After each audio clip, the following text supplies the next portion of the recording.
Hello everyone, Veno here. I'm back with an update on the Vigilant Strike Juggernaut build. Like I said, when I will get the Mageblood, I will update you guys. And as you can see, I got it. I got the Mageblood with 4 magic utility flasks. So I want to show you now how the build looks and how it works. And I'm going to show you the POB first. So nothing really changed after we got the Mageblood. There are some few things that we could change. So the most important thing that that we did is we lost the nomadic teachings here with the resistances. So we got 4 points extra, and we put those 4 points here at the Hatchet Master for the extra damage. And also, I guess before we didn't have these 3 points for life regen and regeneration rate. I took this just to be more tanky and to recover more life. But for the other things, it's pretty much the same. I guess we lost these points here. We had like 5 points with the attack mastery for non-Val strike skills target 1 additional nearby enemy. So we lose these 5 nodes here, and we anoint the Tribal Fury because I tried it out with the Tribal Fury and the clear is not so good. So that's why I chose to anoint the Tribal Fury. For the rest of the passive skill tree, it's the same. We took here the Purity of Flesh for increased mana, increased life and extra chaos res, and everything else is the same with the extra spell suppression points with the tattoo. And also we took brutal skewing for the extra damage. So as you can see, I'm kept at 90% elemental res and 76% chaos res. I'm not going to talk anymore about the passive skill tree because you can see it's almost the same and there is nothing special to it, just some jewels that gives us +2 to maximum lightning res. We lost the Storm Shroud and got another one with +2 to maximum lightning res. So we have 2 with +2 to maximum lightning res. We have here one with +2 to maximum cold res. And here we have a Watcher's Eye that gives us something extra for using Pride. It gives us double damage, physical damage, and our hits intimidate enemies for 4 seconds while we use Pride. So this is a very good damage boost if you can get all 3 of them. If not, just go for Intimidate and one of the others that you like, maybe double damage or physical damage, doesn't matter, it's good. So I want to move to the skills really quick. Vigilant Strike, we play with multi-strike, brutality, melee physical, impale and close combat. These are the best we have, and that gives us the most damage. Then we have another 6 link on the body armor, so this is nice. We have 2 6 links, and on the body armor we use vulnerability, war banner and enduring cry. Because we are kept at all res, we don't use ancestral cry anymore, so we use these 3 with more duration, life tap and empower just to make them stronger. For the auras, still the same: Pride, Purity of Fire, and Flesh and Stone with Enlighten. Then we have Blood Rage with Enhance and Empower because we have some free space on the helmet. The Blood Rage gives us increased attack speed, so it's really good. So here we have only 118 dexterity, and that is why we only go for level 12. If you have more dexterity, you can definitely go for a higher Blood Rage. Also, it gives us 5% increased attack speed at 20% quality, so make sure you get the most out of it. So 23 doesn't matter. And lastly, we have Molten Shell with cast when damage taken and more duration. So these are the skills. I'm not sure if you can play something else, but this is the best I guess you can have. Then we'll move on to the items. So the items, Mageblood, like I said, is mandatory for this build if you want to make it tankier. Also, we use 2 precursor emblem with strength and dexterity both. You can find one with strength only, but we need the dexterity for the equipment and also for the gems for the Enlighten. Let me see here. Yes, we need 73 intel, sorry, and for the Blood Rage, like I said, we need 118, and the items also need, like, as you can see, the body armor needs 116 dex, so we really need the dexterity from the 2 rings. And to these 2 rings you need +1 to maximum endurance charges, so this way we'll get to have more endurance charges. And on one of them you can get increased damage per endurance charge, and also you can find increased attack speed per endurance charge, but you should take the increased damage per endurance charge. And here on one of them we need 1% chance to suppress spell damage per endurance charge. That's the way we get kept at spell suppression without using any flask, and we don't want to use the flask because we need it for resistances. So make sure you get these 2 rings. Defiance of Destiny, as you can see, it has Tribal Fury Anointed. Try to get the one that gives you the most of the missing unreserved life, and for the resistances you can get capped anyways with the flasks from a Mageblood. Anyways, for the weapon we use a 200x, and to get more damage we got +10% to quality of socketed gems. So the Vigilant Strike gives us more attack damage per endurance charge that scales with the quality of the gem. So let's see here. As you can see now I have 7% more attack damage per endurance charge, and now I have 6. So this scales with with endurance with quality, but you should try to get the level 21 because at 23 quality you don't get anything extra, so just go for the 21.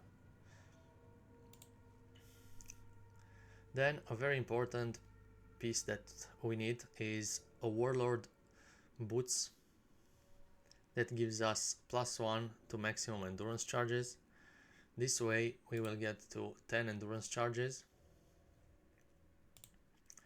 and you can get spell suppressed with the ring only if we have 10 or 9 endurance charges. So make sure you get the boots.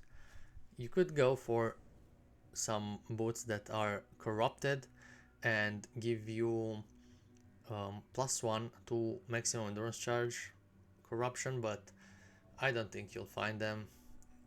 Some boots that have +2 to maximum endurance charges are very hard to find, and I don't know if you will be able to, but I put this here. If you find those, that's even better, but for this build we just need these.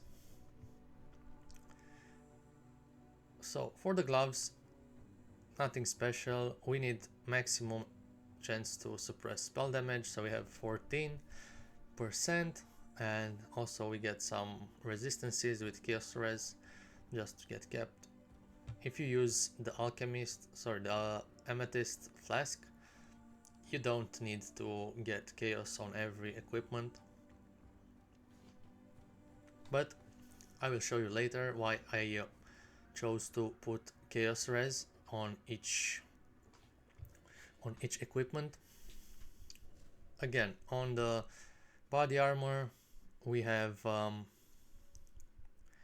Chaos Res, maximum life, and very important 22% chance to suppress spell damage, so you cannot go lower than that.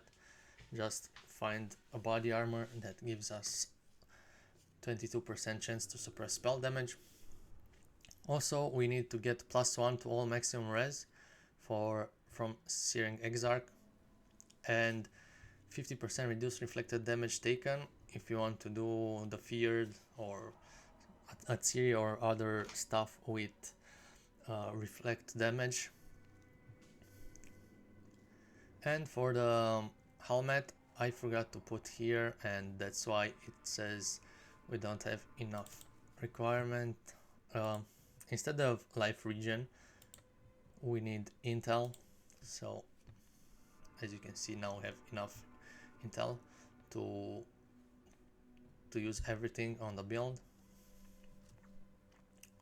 So here as well we take plus 14% chance to suppress spell damage, intel, max life, and chaos res. If you want, you can lose the chaos res and just go for life regen rate with the flask you're kept. No worries, it's definitely your choice, but I will leave it with chaos res, and I will show you why right now. So if you have chaos res on all items, you can swap this for a sulfur flask with consecrated ground and 40% increased damage.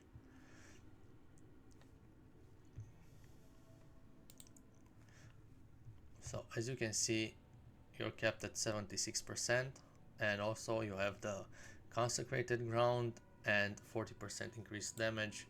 The damage goes a little bit higher, as you can see, from 9 million and a half to a little bit over 10 million. So that's why you should get chaos res on every item. Anyways,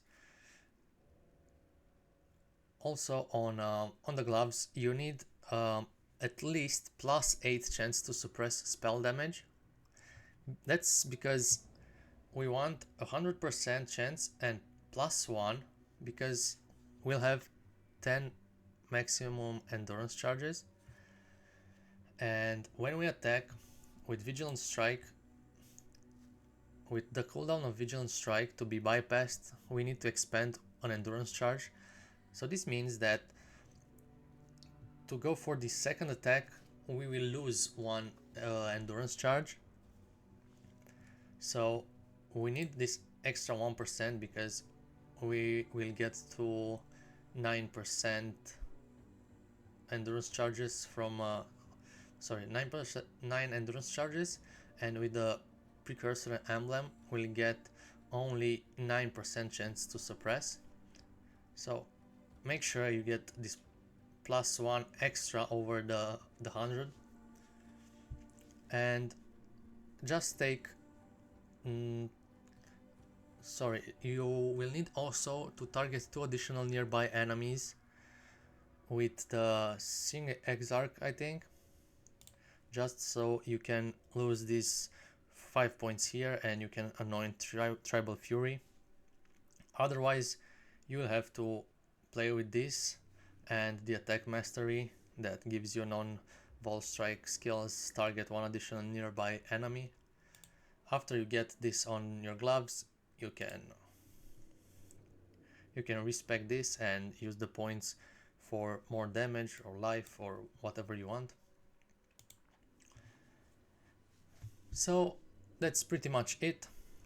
We use Forbidden Flame and Flesh with Crave the Slaughter, the Watcher's Eye that I have talked about, the other jewels with the maximum res, maximum cold, maximum lightning and maximum lightning, and obviously Natural Affinity for the chance to deal double damage and to make us more tanky with less damage taken per Grasping Vine.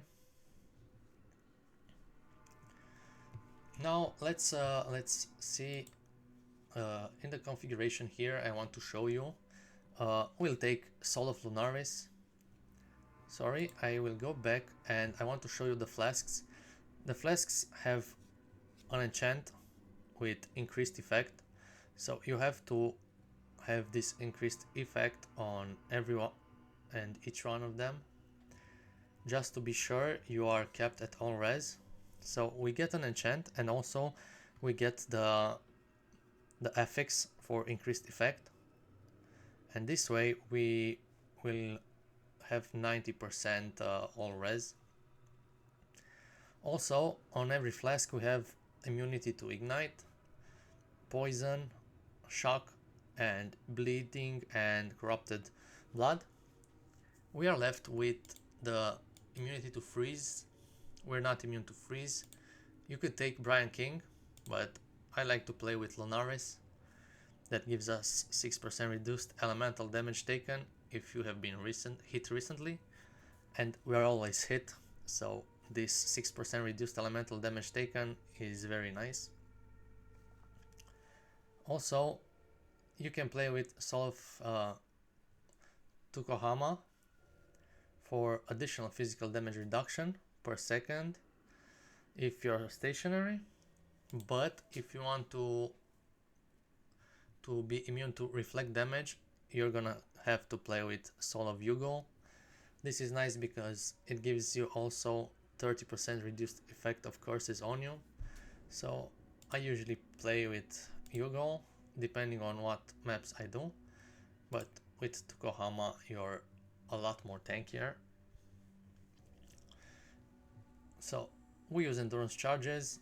If you're not on a boss and you're mapping, you also have frenzy charges from Blood Rage, so this will boost your damage. Maybe you'll have onslaught if you kill and you have 20% chance to gain onslaught. That also will give you some extra damage. You are leeching.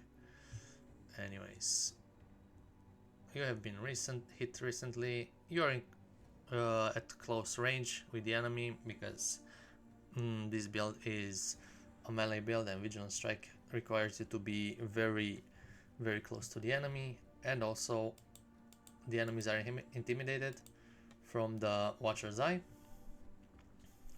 And once you place the banner, you can see you get a lot of more damage, and also if the enemy is tankier, it will stay more in the Pride aura effect, and as you can see the damage will go even higher.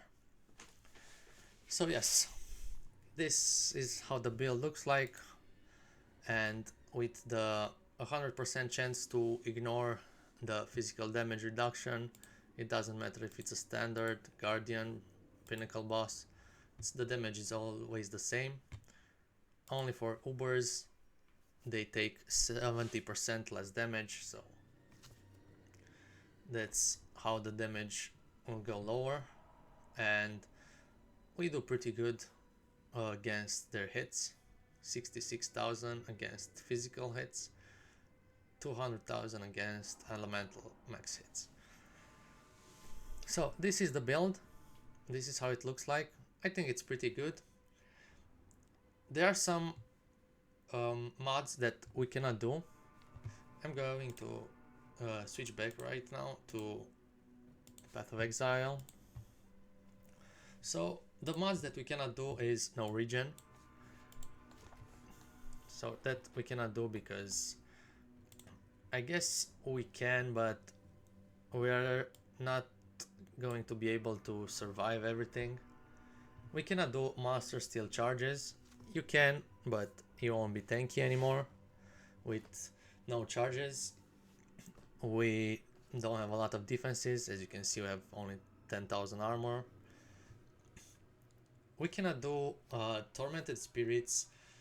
For example, if you want to do a Valdo map with the Feared and Tormented Spirits, the problem is that there are some spirits, the Thief's Grip, that will steal our charges, and without our endurance charges we will die.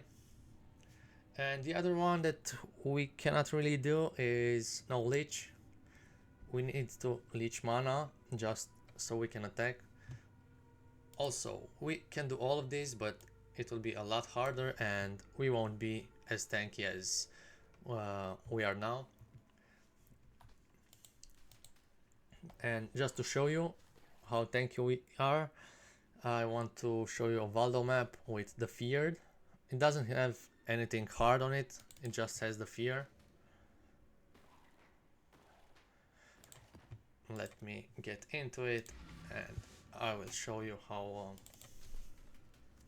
the build works. I hope we won't die for the sake of this video, but it happens. Okay, so we need to get our charges up. Okay, now we can go. So we can damage the monsters that are close to us. Like I said, that is no problem because we're in close combat. Okay, so we already got the Feared. Let's see.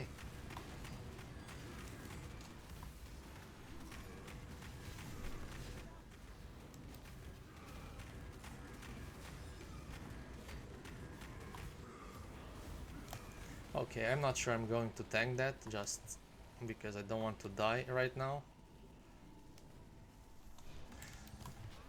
It's easy to dodge. Again, I'm going to move away. I think I can tank that, but just to be sure.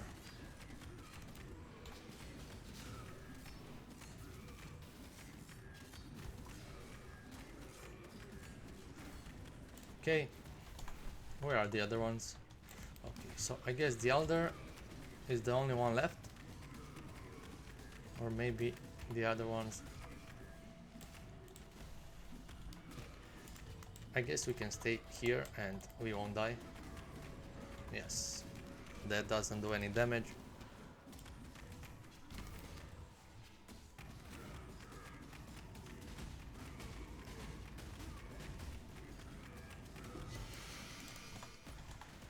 Okay, I guess the others already died. Okay, nice. So I guess that was it. Like I said, the Feared is not a problem.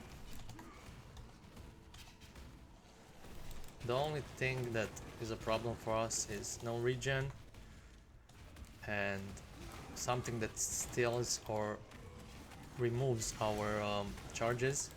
Like there are some magic monsters that have charge removal. So if you encounter one of those and you have the Feared, I guess then you will die.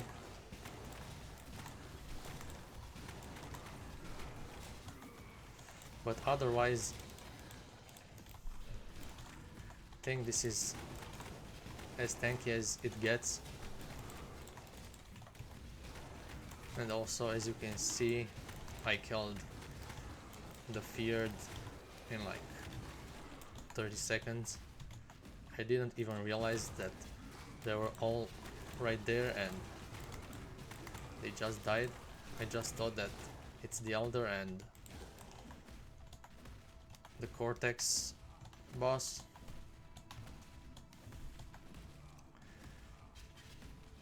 I guess I don't have to finish the map because it doesn't give me anything worth doing, but maybe find some maps and scarabs or something.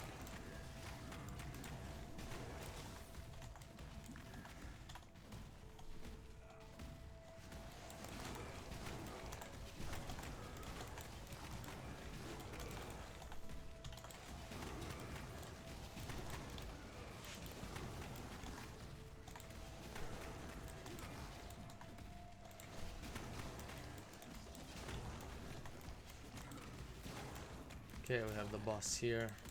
Let's go and kill him as well. Oops, went out.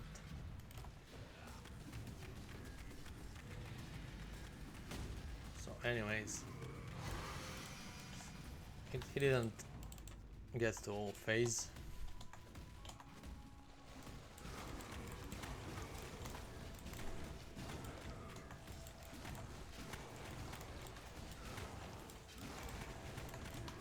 You could do this with Delirious. The thing is, I don't have the best weapon right now, and also not all the best items. With a better weapon, you can do maybe Union of Souls. You can do it like this as well, but it just takes too much time and it's not worth it. And also Delirious.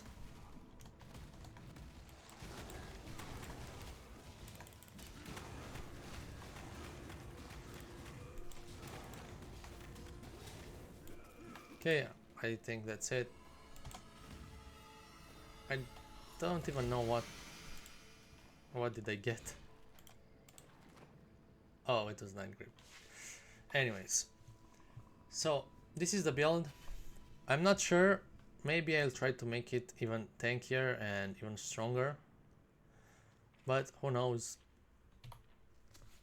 Tell me what you think, and maybe you have some ideas on how I can make the build even stronger. Please leave some comments, and if you liked this content, like and subscribe. Thanks for watching. Bye.